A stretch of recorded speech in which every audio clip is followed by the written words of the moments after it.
میرے دوستو، یاد رکھنا کہ یہ دنیا میں ہماری جان، ہمارے والدین، ہماری اولاد، ہمارا سب کچھ عزیز ہو سکتا ہے، مگر ایک مسلمان کے دل میں سب سے بڑھ کر جو محبت ہے وہ ہمارے پیارے آقا مدنی کریم صلی اللہ علیہ وسلم کی محبت ہے۔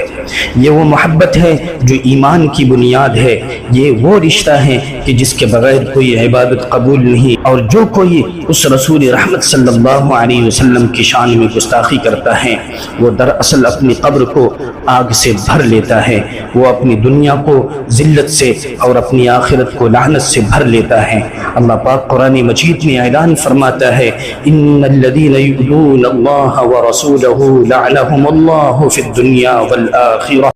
یعنی جو اللہ اور اس کے رسول کو اذیت دیتے ہیں ان پر اللہ کی لعنت ہے، دنیا میں بھی اور آخرت میں بھی۔ گستاخ رسول پر لعنت ہے، لعنت ہے اسے شخص پر جس کے دل میں نبی کریم صلی اللہ علیہ وسلم کی حرمت نہ ہو، لعنت ہے اس پر جو زبان درازی کرے میرے نبی کی شان میں۔ یاد رکھو، ہماری غیرت ایمانی کا تقاضا یہ ہے کہ ہم اپنی جان تو دے سکتے ہیں مگر نبی کریم صلی اللہ علیہ وسلم کی عزت پر آنچ نہیں آنے دیں گے۔ ہم اپنے گھروں کو جلا سکتے ہیں مگر نبی کریم صلی اللہ علیہ وسلم کی حرمت پر کوئی حرف برداشت نہیں کریں گے۔